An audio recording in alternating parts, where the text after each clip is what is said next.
Leïla Bahsaïn, bienvenue à vous sur TV5 Monde. La théorie des aubergines, votre roman, est publié aux éditions Albin Michel. Alors, vous racontez l'histoire de... il y a plein de personnages. Il y a par exemple Dija. Dija, elle va perdre son poste dans une agence de publicité.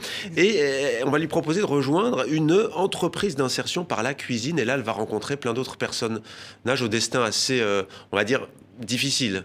Tout à fait. Donc Dija, qui est rédactrice dans une agence de communication, va perdre son emploi et peu de temps après, on l'appelle pour lui proposer une mission assez originale, puisqu'il s'agit d'accompagner donc un groupe de personnes très éloignées de l'emploi, qui sont donc réunies dans une cuisine pour apprendre ce métier-là, et en même temps pour se reconstruire. Donc elle les rejoint pour communiquer sur cette entreprise d'insertion et en même temps, ça lui permet également de se reconstruire. Alors, il y a une infirmière notamment qui est en burn-out, qui sature.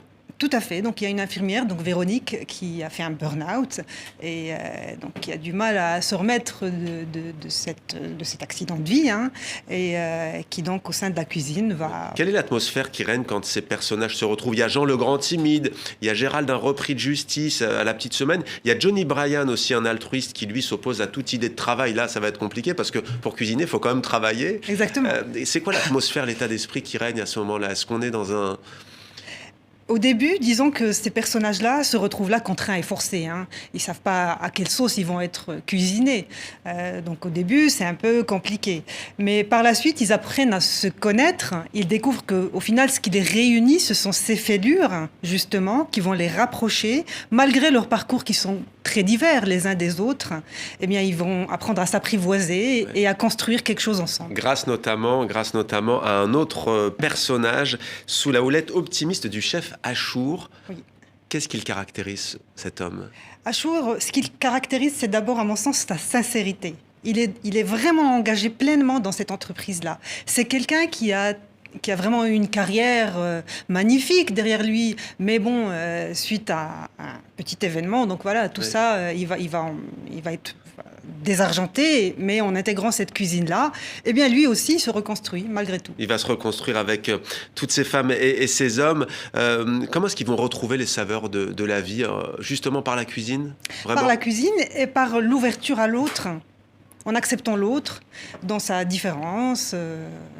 Donc voilà, c'est un roman éminemment social, on dirait, on pourrait dire une fresque sociale. Oui, on peut dire ça, c'est une fresque sociale. C'est aussi un roman, au fait, où il se passe plus de choses qu'il n'y paraît à première vue. Ouais, là on est sur l'histoire. Voilà, donc c'est un roman optimiste, mais en même temps c'est un roman sur le mépris aussi, sur le mépris de classe et sur le mépris de race, qui fonctionne de la même manière.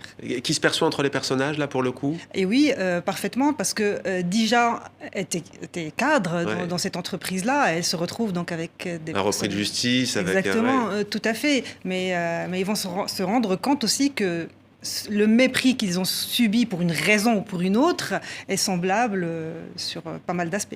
Alors j'avais une théorie, j'aime beaucoup à titre personnel les aubergines. Pourquoi la théorie des aubergines? On le découvre dans un passage très poétique dans ce roman-là.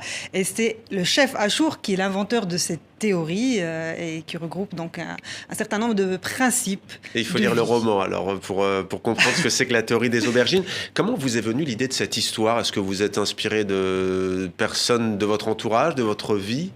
Est-ce que la pandémie a joué aussi? La pandémie, pas du tout, parce que je l'ai écrit un peu, je l'ai commencé avant. Et je suis partie d'une expérience personnelle, puisque j'ai travaillé comme conseillère en insertion. D'accord. Et donc, je suis partie de cette expérience pour construire cette fiction-là, puisque quand je travaillais, quand j'accompagnais des personnes très éloignées de l'emploi, et bien souvent, je découvrais qu'ils étaient bien au-delà de ce qui paraissait de leur personne. Donc voilà, c'était parfois des personnes qui cachaient aussi leur part de lumière, malgré des apparences très trompeuses. Et donc je voulais leur rendre hommage à travers ce roman. Un mot sur l'écrit. On va peut-être prendre la direction d'ailleurs de Montréal. Sarah El Abed, vous entendez peut-être ce que dit la romancière sur notre plateau, Leïla Bahsaïn, la théorie des aubergines, fresque sociale, c'est un sujet qui pourrait presque parler à la Tunisie qu'on connaît aujourd'hui, avec toutes ces inégalités notamment, ces parcours fracturés aussi de jeunes qui ont des diplômes et qui ne trouvent pas de travail. Absolument.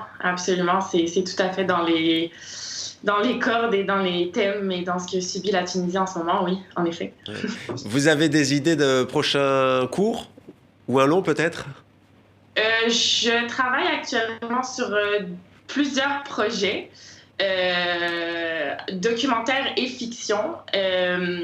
Et oui, donc oui, beaucoup de projets, beaucoup d'idées, toujours autour du Maghreb, toujours autour de la Tunisie et du Maghreb. Et ouais, mais rien de super concret encore, très embryonnaire. Vous nous tiendrez au courant. Leïla Bassane, quel est votre rapport, vous, avec cette région de la Méditerranée, du Maghreb, Algérie, Maroc, Tunisie? C'est un rapport très intime, puisque moi-même je suis marocaine de naissance et j'ai grandi aussi au Maroc et j'y retourne régulièrement.